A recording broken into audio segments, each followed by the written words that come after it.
Mr. Chair, I'm just concerned about the safety and security of this new witness at si Master Sergeant Orly Gutesa. Matanong ko lang si Orly, may baril ka ba? Yes, Your Honor. May service firearms po ako.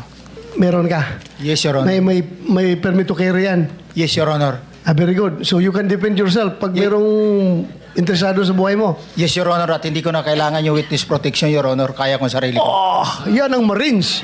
Yan ang Marines. Paano yung meron kami ritong motion sana na koberan ka ng protective custody ng Senate.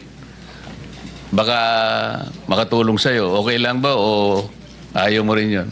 Ayaw ko rin, Your Honor. At ayaw ko nang maka-istorbo pa ng iba, Uwa! Your Honor. Marines! Talagang Marines!